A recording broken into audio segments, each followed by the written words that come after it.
آج کے دور میں ایک نہایت ہی تشویشناک رجحان ہمارے معاشرے میں تیزی سے بڑھ رہا ہے، جسے عام زبان میں لونڈے بازی کہا جاتا ہے۔ ہیلو ایوری ون، آج ہم بات کرنے والے ہیں ہمارے معاشرے میں بڑھتی ہوئی لونڈے بازی، فحاشی اور فتنہ کے بارے میں۔ یہ عمل نہ صرف اخلاقی بلکہ دینی لحاظ سے بھی یہ عمل حرام ہے۔ ہمارے معاشرے میں بڑھتی ہوئی لونڈے بازی دراصل معاشرے اور والدین کی ذمہ داری ہے، بلکہ یوں کہوں کہ ہمارے بچوں کی شخصیت اور ان کے اعتماد اور ذہنی سکون کو بری طرح سے متاثر کرتا ہے۔ اس کے اثرات اتنے خطرناک ہیں کہ بعض اوقات بچے پوری زندگی نفسیاتی مسائل کا شکار ہو جاتے ہیں۔ اب بات کرتے ہیں اس کے بڑھنے کے وجوہات کی۔ دراصل والدین کی عدم توجہ کی وجہ سے بچے زیادہ تر وقت دوستوں کے ساتھ گزارتے ہیں، اور اسی وجہ سے والدین کو علم ہی نہیں ہوتا کہ بچے کہاں اور کس کے ساتھ ہیں۔ اور دوسری بات، موبائل اور انٹرنیٹ کا غلط استعمال، یعنی انٹرنیٹ کا غلط استعمال کی وجہ سے فحش مواد تک آسان رسائی ہمارے بچوں کے ذہن کو آلودہ کر رہی ہے۔ اور آگے بات کرتے ہیں معاشرے کی خاموشی، یعنی ہمارے گاؤں اور محلوں میں ایسے موضوع پر بات کرنا شرم کا باعث سمجھا جاتا ہے، جس کی وجہ سے برے لوگ یہ حرکتیں کھل کر رہے ہیں۔ رات گئے ہر وقت باہر رہنا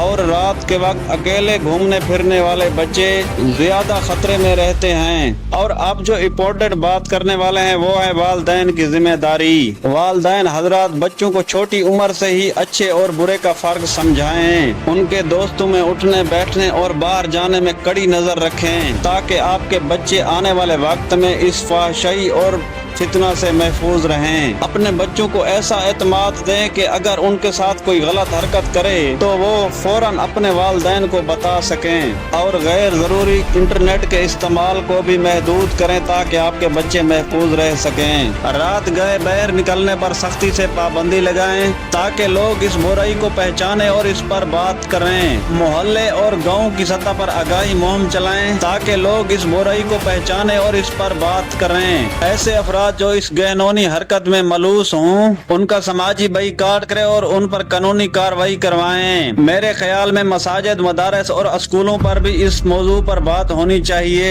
تاکہ بچوں کو مناسب تربیت دی جا سکے اور وہ اپنی حفاظت کر سکیں۔ اور آخر میں بس اتنا ہی کہوں گا کہ اگر آج ہم نے خاموشی نہ توڑی تو اگر ہمارے بچوں کی حفاظت کے لیے عملی اقدامات نہ کیے گئے تو آنے والی نسلیں بھی اخلاقی بربادی کا شکار ہوں گی۔ اسی لیے ہر والدین، استاد اور کمیونٹی ممبر کی ذمہ داری ہے کہ وہ اپنے بچوں پر نظر رکھیں اور انہیں محفوظ ماحول فراہم فرمائیں۔ تو ناظرین، آج کے لیے اتنا ہی۔ اگر ہو سکے تو زیادہ سے زیادہ اس ویڈیو کو شیئر کیجئے تاکہ ہماری آنے والی نسلیں محفوظ رہیں اور اس فحاشی سے بچ سکیں۔